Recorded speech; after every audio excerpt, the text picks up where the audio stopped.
Hello everyone, आज हम लोग डिस्कस करेंगे Greek and Roman historians and historiography के बारे में। ये बीए फर्स्ट सेमेस्टर के सिलेबस में इंक्लूड है। जिनके भी सिलेबस में ये इंक्लूड है ग्रीक एंड रोमन हिस्टोरियंस, ये उनके लिए हेल्पफुल रहेगा।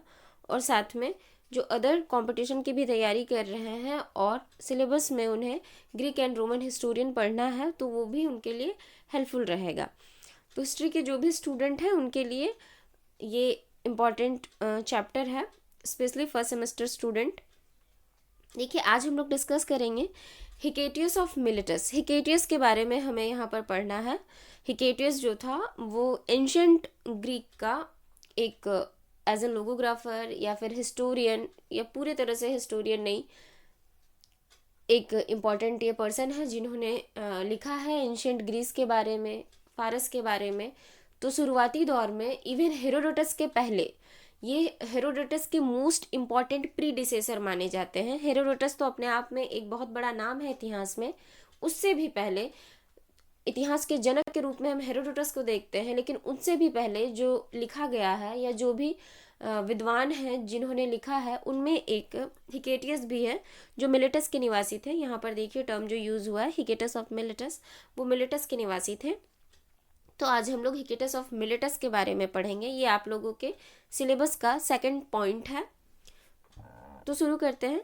Hecataeus was the most important predecessor of Herodotus. Hecataeus जो था वो हेरोडोटस का सबसे इंपॉर्टेंट प्रीडिसेसर था, यानी उसके पहले का एक प्रमुख विद्वान था जिन्होंने इतिहास के बारे में और प्राचीन ग्रीक के बारे में लिखा है।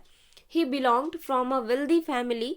वो एक धनी परिवार से बिलोंग करते थे। इन मिलेटस, मिलेटस के धनी परिवार से वो बिलोंग करते थे। यहाँ पर देखिए ये जो टर्म आया है मिलेटस, मिलेटस के वो निवासी थे। उसके बाद उनका जन्म के बारे में हम लोग देखते हैं। तो जन्म और जो उनकी मृत्यु है वो अनुमानतः लिखा जाता है, क्योंकि कहीं कहीं वेरिएशन देखने को मिलता है, इसलिए ही बॉर्न ऑन अप्रोक्सीमेटली, यानी लगभग 550 BC, 550 ईसा पूर्व में उनका जन्म हुआ था और मृत्यु 476 BC में हुआ। He was an early Greek historian and geographer. वो एक प्रारंभिक ग्रीक हिस्टोरियन थे और एक जियोग्राफर थे, यानी हिस्ट्री के साथ साथ उन्होंने भूगोल के बारे में भी, या फिर जो भूमंडल है वहाँ के ग्रीक का जो रीजनल ज्योग्राफी है उसके बारे में भी उन्होंने लिखा है। Hecataeus was the very first to attempt to separate the mythic past from true historical past. ये जो लाइन है यहाँ पर, ये एक इम्पॉर्टेंट लाइन है। हिकेटियस का ये एक इम्पॉर्टेंट काम रहा। हिकेटियस ने क्या किया था, सबसे वो पहला था जिसने मिथिक पास्ट को सेपरेट कर दिया था ट्रू हिस्टोरिकल पास्ट से, यानी कहीं सुनी बातें, कपोल कल्पित बातें, वो मीथ है कि वो सच्चाई है, उससे अलग कर दिया था उसने ट्रू हिस्टोरिकल या ट्रू हिस्टोरिकल जो इवेंट्स होते थे, जो इंसिडेंट होते थे उनको, जो कि एक क्रूशियल स्टेप था in development of genuine historiography. Genuine historiography के डेवलपमेंट में वो एक क्रूशियल स्टेप था, एक बहुत ही महत्वपूर्ण, एक क्रांतिकारी परिवर्तन था जो कि हिकेटियस ने लाया था इतिहास लेखन के क्षेत्र में। अब देखिए, उन्होंने अनेक जगहों पर वो गए, वहाँ के बारे में उन्होंने लिखा, वहाँ के इतिहास के बारे में, वहाँ की जो ज्योग्राफी है, ज्योग्राफी के बारे में, उस क्षेत्र के बारे में। He travelled many places and finally settled in his native place. वो बहुत जगहों पर उन्होंने भ्रमण किया और फाइनली वो मिलेटस में ही सेटल्ड हो गए। And get a good position there and started his geographical and historical work.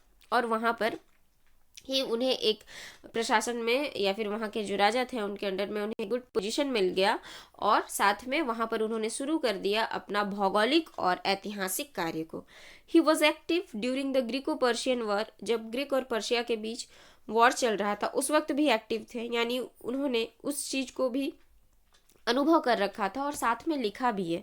He wrote about Greek and Persia. उन्होंने ग्रीक और पर्शिया के बारे में भी लिखा है। अब देखिए, उन्होंने वो कहाँ के रहने वाले थे, किस तरह के फैमिली से बिलोंग करते थे, एक अच्छे पोजीशन पे थे। ग्रीक पर्शिया वॉर को उन्होंने उस वक्त वो एक्टिव थे और उनके बारे में भी लिखा है। और भी बहुत सारी चीज़ें हैं उनके बारे में, लेकिन यहाँ हम लोग जस्ट शॉर्ट में उनके ऊपर एक शॉर्ट नोट्स के रूप में हम लोगों ने देखा। अब उनका जो इम्पोर्टेंट 2 कार्य था, वैसे उनके तो बहुत सारे कार्य थे, लेकिन जो 2 कार्य थे वो इम्पोर्टेंट 2 कार्य के नाम हम लोग देखेंगे।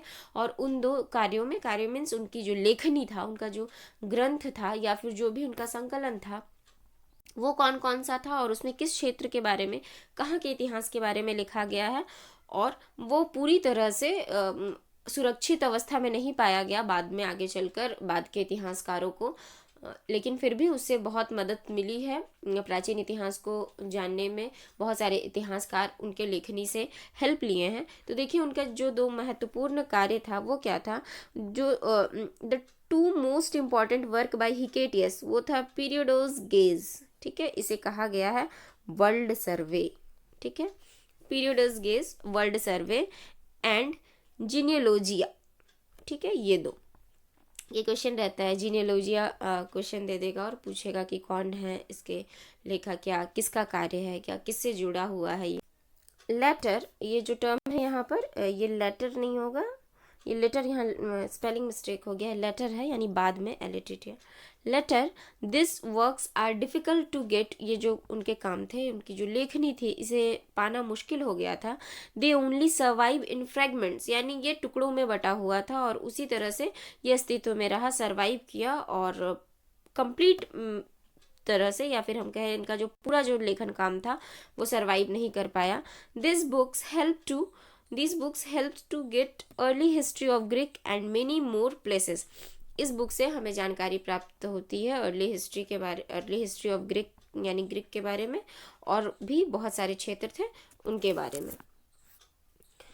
पीरियडोस गेज इज कंपाइल्ड इन 2 बुक्स। अब हम पीरियडोस गेज के ऊपर देखेंगे कि वो उसमें क्या था। तो ये मुख्यतः 2 बुक में कंपाइल्ड था। In the first book here is description of Europe. पहला बुक में यहाँ पर किस चीज़ का डिस्क्रिप्शन था, यूरोप का डिस्क्रिप्शन था, ठीक है, यूरोप का। एंड सेकेंड डिस्क्राइब्स, और जो दूसरा हिस्सा है उसका, वो डिस्क्राइब करता है किसके बारे में, एशिया एंड अफ्रीका के बारे में। तो यानी यूरोप के इतिहास को जानने में, वहाँ की जियोग्राफी को जानने में, और साथ में एशिया एंड अफ्रीका के बारे में भी वर्णन मिलता है दूसरा जो पार्ट था उससे। The book contain geographical history of this region. इस बुक में ये जो क्षेत्र है इनका जियोग्राफिकल हिस्ट्री मिलता है हमें, उस समय की बनावट कैसी थी, वहाँ की भूमि की बनावट कैसी थी, वो क्षेत्र कैसा था, यानी जियोग्राफिकल हिस्ट्री के बारे में, इस क्षेत्र के बारे में हमें पता चलता है इस बुक से। जीनियोलॉजीज was uh book on mythography. ये जीनियोलॉजिया जो बुक था वो एक बुक था, वो था मिथोग्राफी के ऊपर बुक। तो आज के लिए इतना ही। आप लोग इससे हेल्प ले सकते हैं, एक शॉर्ट नोट्स आप तैयार कर सकते हैं हिकेटियस के ऊपर अपने लैंग्वेज में। मैंने यहाँ समझा दिया, जिसका जो भी लैंग्वेज, इंग्लिश है तो इंग्लिश, हिंदी है तो हिंदी, और बांग्ला है तो बांग्ला, वो अपने लैंग्वेज में इसको लिख लें। इसलिए मैंने यहाँ स्क्रिप्ट इंग्लिश में ही दिया है जिससे सबको सुविधा हो। और साथ में जो, और पिछला जो है लोगोग्राफर के ऊपर भी एक लेक्चर ऑलरेडी प्रेजेंट है, आप चैनल के प्लेलिस्ट पे जाकर उसे चेक करके देख सकते हैं। दूसरा जो टॉपिक होगा वो हम लोग सिलेबस के अकॉर्डिंग ही चारण के ऊपर करेंगे, वो भी अर्ली ग्रीक हिस्टोरियन और लोगोग्राफर में ही आते हैं, तो उनके ऊपर नेक्स्ट डिस्कशन होगा। आज के लिए इतना, फिर मिलते हैं नेक्स्ट लेक्चर में।